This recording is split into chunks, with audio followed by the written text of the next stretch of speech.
Good afternoon, everyone, and welcome back to another Rangers Rundown, a very special one leading into Christmas. We've got a couple of very special guests. Co-host today with Nath being a bit under the weather. She also spun the wheel, but I don't think that was going to stop her from coming on. KK, welcome. Thanks, Swiz. It's good to have you here, and we'll talk about a couple of things with regards to you. But we also have a very special guest. She's now we'll claim her as our own at Croydon and Australian, but it is the Japanese women's captain. Mai, welcome. Thank you for having me. No problems. Thank you for coming on. KK, we'll just start with you.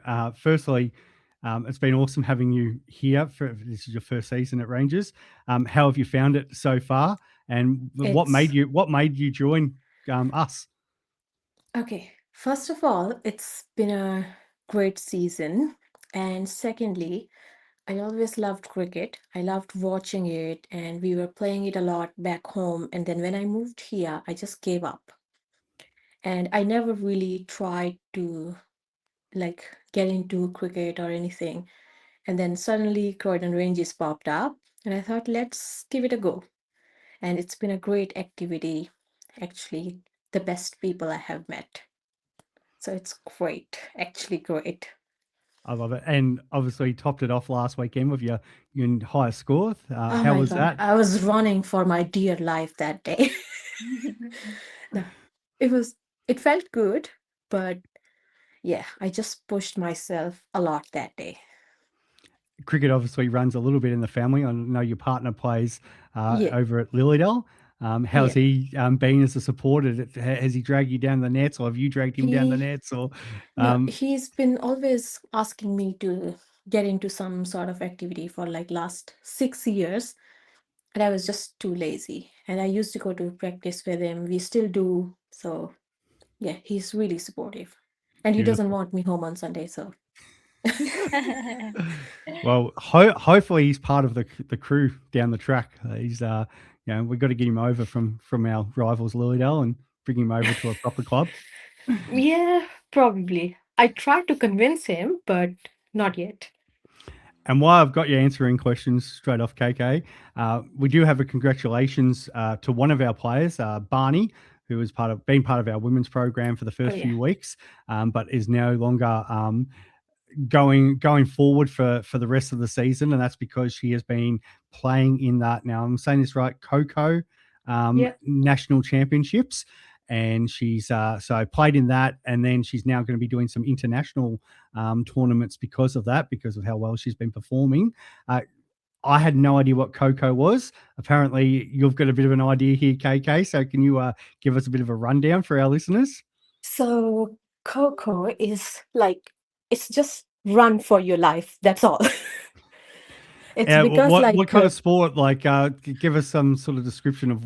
Is it like a so tag? Is it something like that? like it's similar to tag. It's just like people are sitting, like I think 12 players sitting in opposite side facing each other, and there are three runners from other team. You just have to tag them and get them out, and then the next team starts. It's mainly like running and running. You just have to be very active.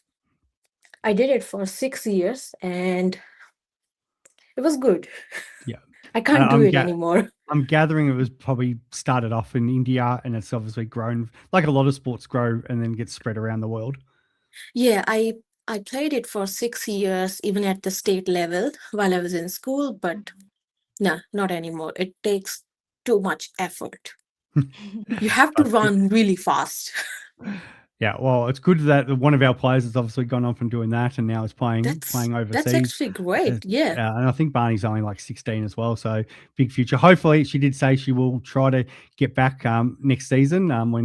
But if she's performing at that, yeah, there's always a chance that that's going to explode and she's going to keep going. But she's a great cricketer, but yeah, obviously a Yeah. much better Coco player. So we wish Yeah, her all the because best she's there. getting like at the national level, so I think she might like it better there. So Yeah, for sure. All right, and now we're talking about national and international stuff. We obviously do have our special guest, Mai. All right. Probably the best way to start this is talking about cricket over in Japan, because here we're obviously blessed. It's our national sport. That with AFL, we grow up with cricket.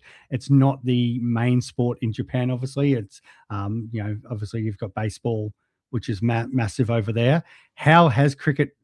What is cricket like in Japan? Is it same setup as what we have with tournaments? What the grounds like, facilities, everything like that?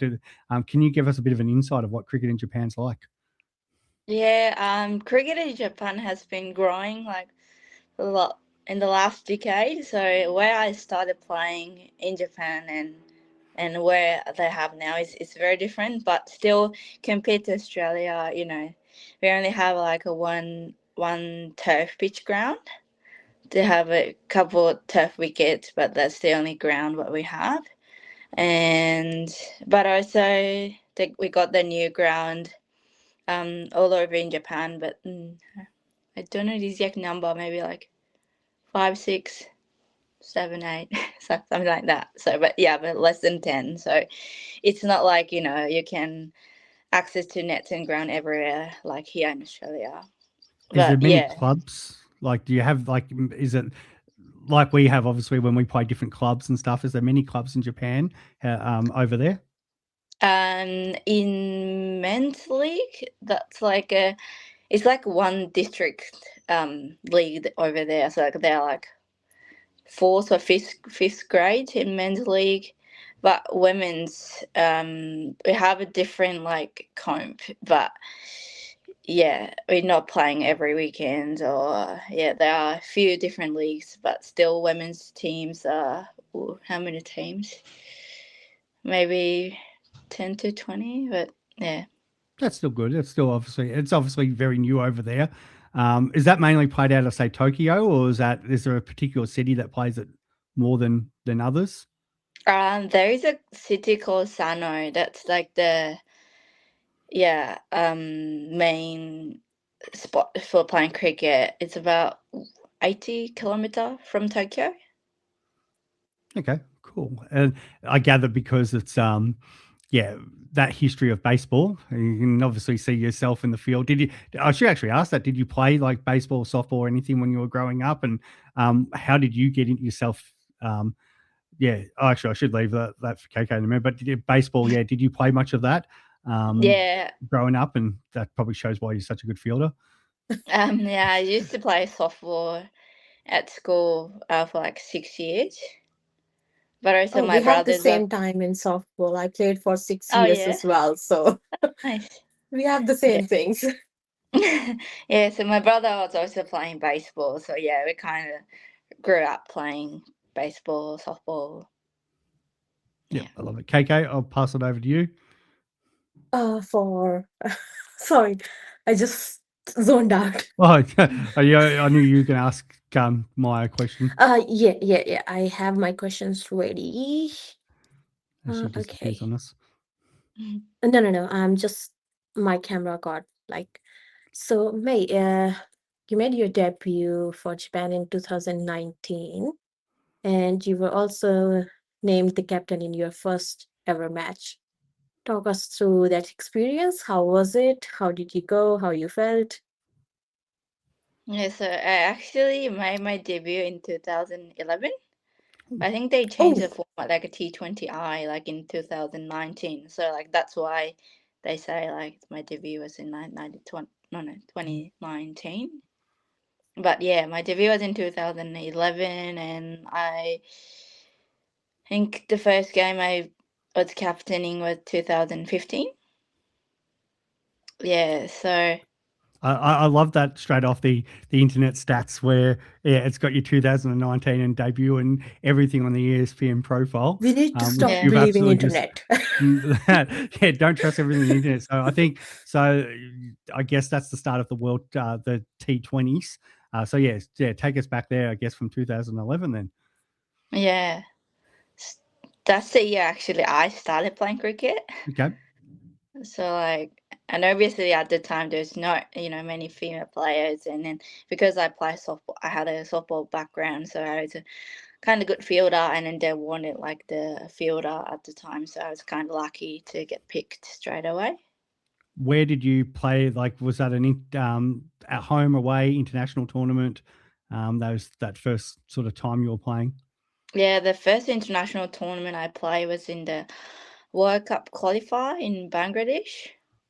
That was very special because a couple of years ago, the Japan team won the EAP, like East Asia Pacific region, like the World Cup qualifier, and then that was like the next step. So it was very special. And then I remember we play against Ireland and West Indies and Bangladesh. I think that's the games I played for the first time. So yeah, it was very different.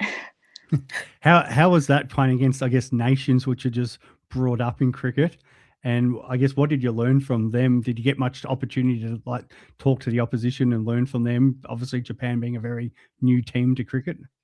Yeah, well, I don't think we got to talk to them much, but yeah, the impression I got was, I was like playing against the men's team. Like I was, fielding, and then the ball that hit is just, yeah, Oh, very hard and different.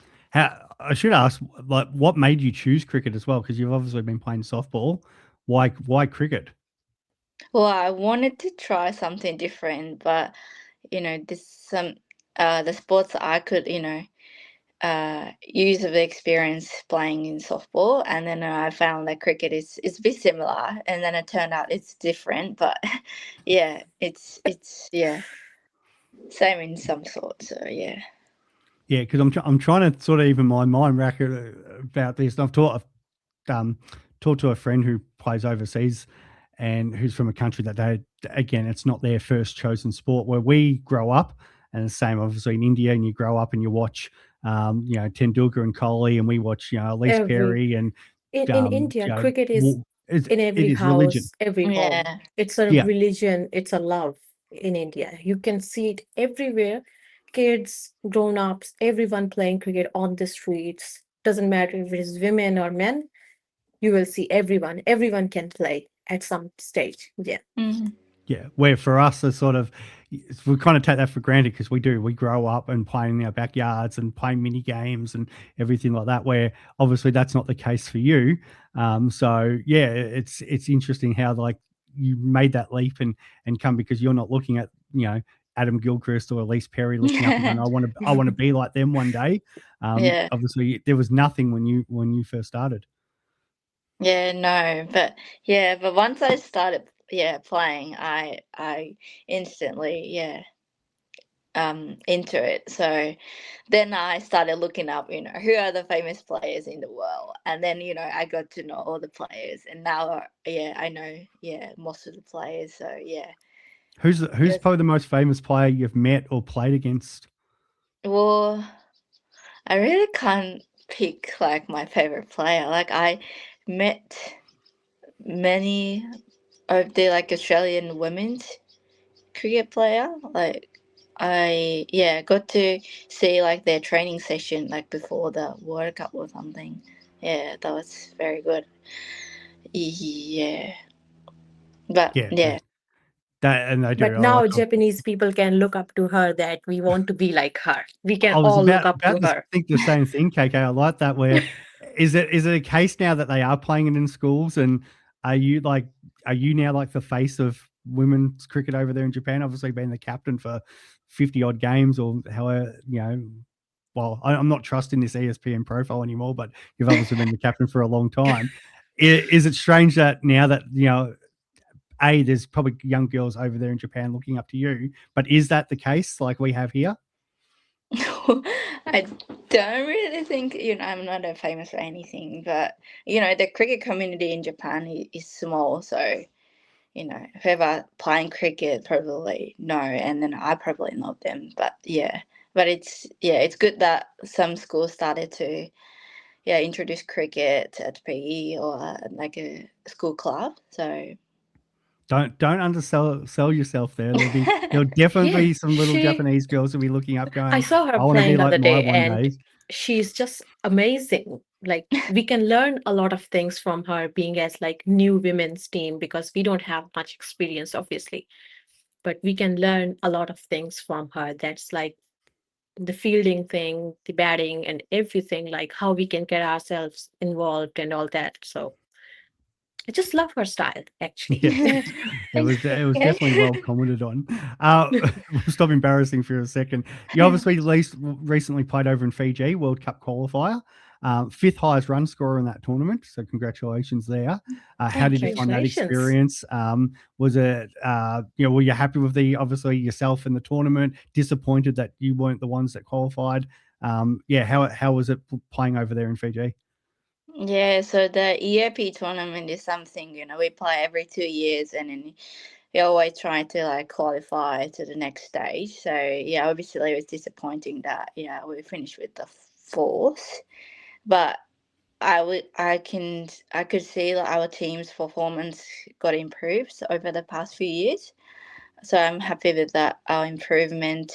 And also, I haven't been really like perform well in that comp. So I was also happy with that. I make some runs and as a captain. So which is always important, obviously leading from the front. And I think that was your highest score that you've made in your international career too, which I think 67, because I know I was watching it. So I know we were talking about it afterwards. So yeah, it was obviously batted really well. And against a couple of these teams that are probably a little bit more advanced. I think PNG, Indonesia, it's a good contest to go up against them, because I think especially Papua New Guinea's been playing cricket quite a lot longer, and they're obviously higher ranked, but Japan's obviously now moving up the rankings as you probably get more exposure and play more tournaments. Do you get much support from or has the Japanese Association putting much funding in, or do they have a plan to hopefully one day either make challenge to make those World Cups, or even I know LA 28's coming up. They've got the first time the Olympics. They want a team from at least from every continent, and then 2032, which will be in Brisbane, Queensland, they'll expand that again. We know Japan's such a great Olympic country. Has there been any discussion around that possibility? Yeah, I think since the Olympic is in the LA Olympic, no, cricket is in the Olympic, we got the support from Japan Olympic Committee, and also from Japan Cricket Association. But I think, in my opinion, like compared to like other associate nations, like Thailand or those countries, like who they are almost like a professional. They practice and play like almost every day, and playing cricket is their profession. So that's something, Yeah, for sure. So, and that makes it hard because, again, we take it as sort of granted. Well, we have this discussion here about, I know some women's sports don't get funded and pay compared to some men's sports. Cricket probably has been, because especially our women's cricket team has been so good so long, but they get funded to be full-time cricketers. They obviously play here in IPL and all around the world and make a living off it. And they're obviously very, the top of the tree for a reason. But it must be challenges when you see other associated nations putting that time and money into it. And if Japan probably put that time and money into it, you girls could potentially compete with these other associate nations and push to be up there with the Bangladesh's and Ireland's and those sort of teams. That would be great, having a new team in the World Cup, because I'm tired of seeing the faces of all the old teams. So we can see someone new, actually. Okay, do you want to go next? Yep. Which one was it? Australia. Yeah. So, May, for you, how did moving to Australia come about, and how have you found these standards at Premiers League and all that?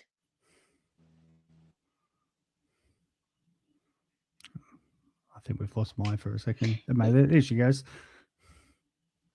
Yeah, so I moved to Australia like 3 years ago, and then I did my master's, and then I work as a teacher. So since I started playing cricket, I come to Australia like almost every year just for like a short stay, but like get to some training session or play just a couple of games. So like I knew, the cricket in Australia is is big.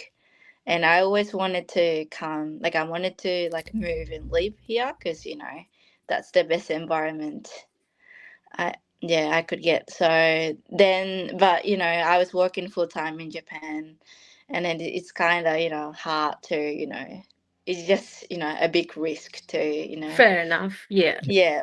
But then I think, then I realize, I'm getting older, and then I don't know how many years I can play, and then so like if I don't do that, then I so like I would regret like for the rest of my life. So I just quit my company and then moved here, and then Oh it's my been God, awesome. that's a big decision. Yeah, Like we yeah, said, obviously we said with like Jack Kearns, who's obviously now one's come over from England, and this is the second trip that he's made, and it is a big because 6 months commitment back in the UK in 6 months. Doing that, but yeah, to actually pack up completely and go, you know what, I'm moving to Australia full time, and I'm going to quit my job. You've probably obviously got family back there, and go, no, this is my dream. I want to actually play great standard cricket all the time, and go down another path. That must have been a huge decision, and obviously something you're really happy that you made. yeah. Like since I got here, like I think I thought, oh, I could have kind of come like 5 years ago, but every decision is like reason, and then I saw like I come in the right timing. So yeah, I've been happy, playing cricket like every weekend, and then to meet lots of new people, and And you've That's good. been a big part of Dandenong Premier since coming here, and you've captained their second 11, played first 11 with them. How have you found the standard there? How have you found? Obviously, you've said that you've met some great people. What's it been like playing in the Premier system for Dandy? the playing in Premier is it's been, I think, been helping to grow my cricket a lot, because obviously the standard is very high. The states and all the professional WPBL player playing the one. So I've been playing the twos, but even twos is very competitive, and Yeah, it's for been sure. That's a big competition. it is. Yeah, a little bit obviously with the travel, having to go down to like places to Geelong and everything like that. But Danny do have a very good setup. Know that quite well. We've talked about this off camera quite a bit because quite a few of the girls that I've coached have ended up at Dandenong, and great opportunity for them. Yeah, not just to learn from you, but also teach you stuff here. As you said, not playing all the time, and new challenges that you've obviously had to face. With just not just with your cricket, but transitioning into a country which is foreign to you. Yeah, like I can learn a lot from like young players here, because the players here like started playing cricket at a very young age, and then even 16, 18, they're very good. So it's been fun playing with them, and I learn a lot from them too. Do you know what the next step or the next tournament for Japan is, or where's have they put any schedule out there? Nothing in details, but we possibly have like a ACC tournament, Asian Cricket Council's one, but I'm not sure yet. And also there's Asian Games in Japan, but this is also not sure whether we qualify to play or not. So but Yeah. I'm hoping we can play in that. Yeah. How does that also work as well? Because obviously being the captain, but not living in your own country, so you fly in, fly out. How do you sort of go about that? Because of, limited opportunities to train with some of the other girls. Are there any of the other Japanese girls playing overseas, or is it just you? Well, a couple of players play in Australia and one in the UK, but the majority of our team members are playing in Japan. So it's been that's a big challenge that I know I could I can't go to Japan to play with them. But also I've been known playing with them for a long time now. So, and then I communicate with them like sometimes. So yeah, I think it's been it's been good. Yeah, it's been okay. Yes. No, Right. it's funny. It's funny. We talk about you getting down to training every Tuesday and Thursday and working together, everything. And here you are having to fly 8 hours and you might be meeting new teammates for the first time as the captain and saying, you might have not trained with them for months. So that's a unreal challenge that we don't obviously connect to because it's just such a foreign thing for us. So it probably just adds to as well how you guys are going and how you go individually when you're batting with people that you might not see for months. Yeah, ideally, we would get to training more or play together. But in reality, we all got the jobs and school and studying and everything. So we're just but I'm communicating with coaches regularly to know what the young players are and who's got the new talent and all that stuff. So just try to communicate regularly to How did the leg spin bowling come along too? Because it looks like you bowl quite well as well. I'd heard all about your batting, but not actually as much about your bowling. But that actually is quite good to see because we don't see a lot of young leggies, and especially leg spin is huge here in Melbourne because of Shane Warne and everything like that. But to see you actually bowl it really well, how did that come along? Well, honestly, my bowling is not my strength, and then it's kind of it like not a struggle, but I don't think it's not like working as well as I'm batting. But I also, spend a lot of time on my batting, so I think that's fair. But I just try to be able to bowl like for Japan and for like Dandenong or whatever I play. But I have found that bowling is not an easy thing to do. Is there any But I'm tips that trying. you would give in regard to your batting to young players? And like you're now in that position where it's like our younger girls, or not even just our younger girls, but probably all our girls were watching you very closely to see how you batted. You're running between the wickets, everything like that. Is there anything you can put it down to? Is there kind of a focus when you're going into bat? Well, like in every format, taking single is very important. So like I've been always looking at where the fielders are and where the gaps are, so that even if it don't hit boundaries, at least I try to get the singles. And then once you get in, like once you stay in, then you can hit the boundaries. So I'm just trying to value like first 10 to 15 balls because that's where majority of the player get out. So that's what I learned from my coaches. Do you have anything to ask about that, KK? No, not really. Because I rely on singles. I can't hit a boundary easily. So that's fair. Like we just need singles, keep changing the strike, just keep rotating it. Should be fine. Do you have a favorite shot? Because I know talking to some of the guys that were watching as well, were pretty impressed with your lofted cover drive. But do you have a favorite shot that you like to play? I like cover drive, and probably that's my favorite shot.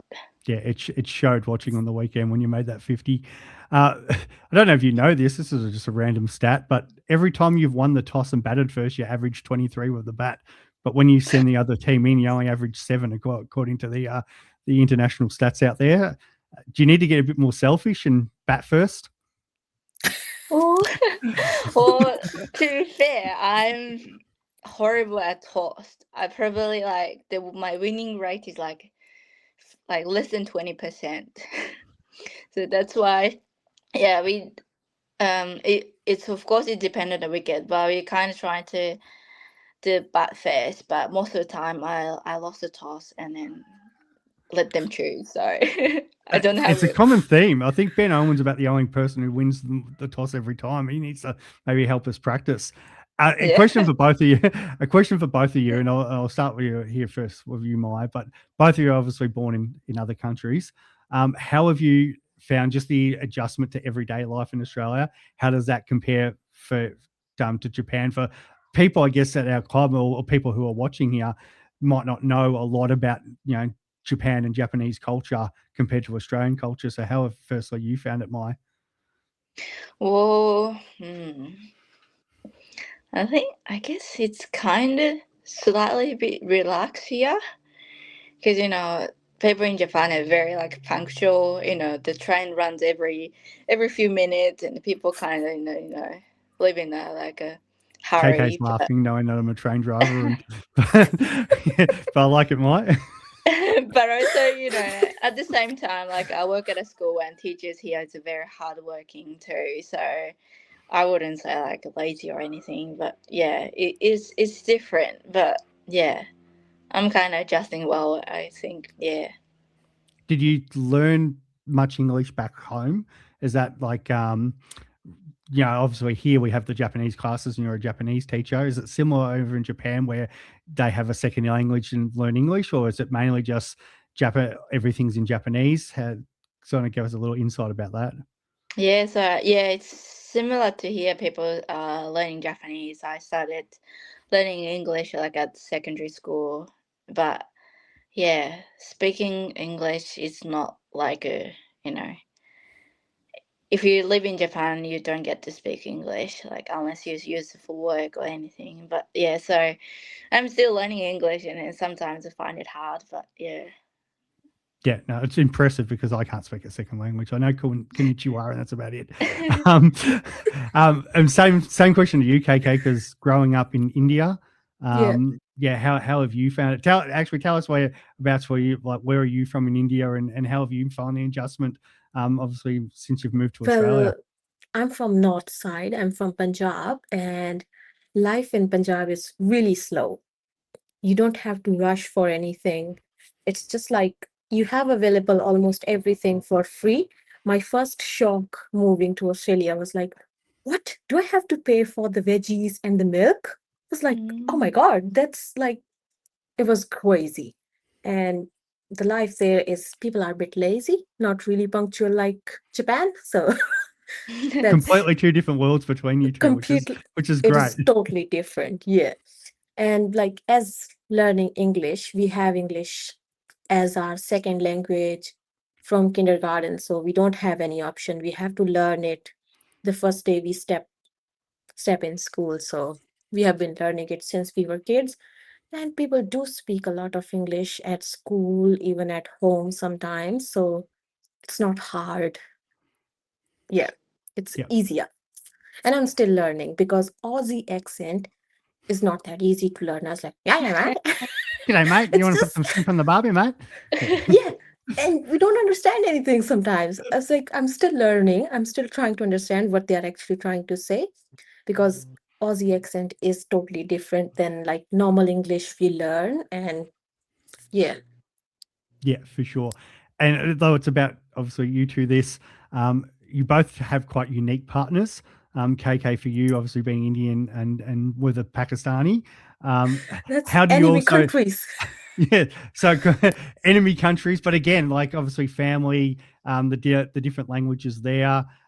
Yeah. So how does that go? No, actually, I do know his language because I know 4 languages that I can speak and I can write. So that was easier for me, no issues. I learned his language. I can communicate in his own language rather than mine. So that's easy. But like in terms of families and all that stuff, it is a bit different because India and Pakistan are known to be the biggest enemies around the Asia. So that's a bit difficult, but otherwise, no barriers for us. Like it's easier. Which is completely different, because everybody loves Japanese people and no enemies here. But your partner's from Fiji, so how did you two meet for starters? Because it's not the was it meet here in Australia? And again, how does with his language and that, obviously learning Fijian is I guess, as a child, and then adapting to English and now obviously Japanese. Yeah, I haven't really talked about my partner in public, but it's okay. Apologise for that. That's okay.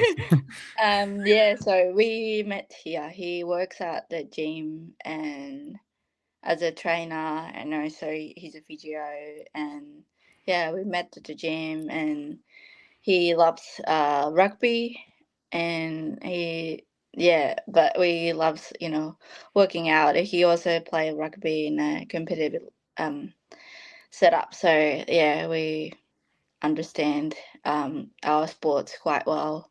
He picks up American football now, so. And yeah, a language, in terms of language, he speaks English very fluently. I think it's like in India, like he grown up speak English quite a lot. So he speaks 3 languages, Fijian English and Fijian Hindi. So he understands Oh, Hindi too. I understand It's Fijian Hindi. it's like it's a bit Just get him different, on but and yeah. you two can have a conversation, and it's like I'll just Yeah, mute so I myself. learned a bit of like Fijian, like Hindi, and yeah, a bit of Fijian, but yeah. And he also, watches anime and stuff, so he knows some Japanese too. But I yeah, we love that. just speaks in English. Because again, like rugby, obviously we're here as cricketers, but sport's awesome like this because you can meet people, obviously anyone around the world. I never thought I'd be obviously meeting you two lovely ladies, and you connect. And even though we're all from 3 different countries originally, Yeah. sport brings us together, and and opportunities to go see the world and do all that, which is awesome. And no regrets there. And I have seen obviously a few things you've posted there. It's probably another little bit of advice. Obviously with him working the gym, you've got a pretty hectic workout schedule, which obviously gives you the strength to play shots. It's definitely been comments about obviously your height's not and stature. People thinking, oh, you got to be tall and big to play big shots in cricket, which is not the case. And I think I know they were talking about it in the test match about, the guys like Sachin Tendulkar is a great example, is quite tiny. Ricky Ponting's actually not that tall. You don't need to be actually tall to be a great cricketer, but as long as you train and obviously look after your body, which you obviously, do have, and, probably help through, I don't know if it's through your partner's gym plan or your own gym plan, but you do obviously spend a lot of time keeping yourself fit. Yeah, I've been training like in the gym for a long time, but yeah, my partner also knows like hey to be like in a high, what it calls, the high performance a lot. So he helped me do my workout, and also being a short in sports is it's kind of a disadvantage, but yeah, like you said, as long as there's a train, and I'm still working on to get more power, but yeah. Yeah, and it's a good one for those who are listening. I know a lot of our younger players have let me know that they do tune into the podcast. It's now that doesn't mean go and ask mum and dad for Christmas to go buy you a massive weight set or anything like that. But at the same time, you can do a lot to help yourself. And look at our coaches like Jack, who with the warm ups that we do in the field and a lot of the fielding practice and stuff. You can never, you can always push to probably do a little bit more and get your body right. And that's how obviously yourself now as a international player does, and your partners obviously does, and that can be the difference between some of our players who are might be playing thirds, fourths, or whatever, pushing to become ones players. So I think that's really good advice for them. So now I'd like to firstly thank you. Firstly, both of you, KK, it's been awesome having you part of the club this year. But Thanks, obviously it's been short so far. We're hopefully for a bit longer of a stint. But getting us our first women's win, our second lady to make a 50 for the club, which was quite impressive to watch. Tash obviously got slightly ahead of you there, but no, but it was an absolute pleasure to obviously have you part of the team and helping us get the victories in those 2 games. Yeah, it's been play. Oh, sorry. No, that's all good. You go ahead. No, you go, Mai. we've lost her there for a second. It's like, Yeah. you go then, KK. Oh no, there she is. She's Yeah, back. Maya is here. Yeah, it's been a pleasure, and it's had a lot of fun play with Croydon Rangers. And I heard from you that this is first year setting up the women's team, and then I thought it's very good. And then it was great to watch the KK's the highest total, like the inning. That was great to watch, and then I think that encouraged a lot of other girls too. So hopefully those I get to play a few more games, and spending time with. We definitely hope that's the case as well. KK and yourself. Yeah, actually, it was great to have our first win because it was my first season ever playing cricket, like actually for a team. And we haven't won the game yet in the regular season going on, but that Sunday, it was amazing. So just I say thank you to everyone, whoever put the effort in, did everything, bowling, batting, everything. It was great effort from everyone. No, awesome. Well, we'll wind that up. If anybody does actually have any other questions, or feel free, we're going to try to definitely get you down for a training session, especially to work with. There's been definitely interest from our team to continue to learn from. So, but feel free to shout out guys and put it on the women's page, or even the guys. If you've got questions, let me know. And we can obviously pass them your way. But thank you for both of you for joining us today. Thanks, Swiz. Thank you very much, Swiz. That's another episode of the Rangers Rundown, guys. And have a Merry Christmas, and we will talk to you soon. Bye. Merry Christmas. Merry Christmas.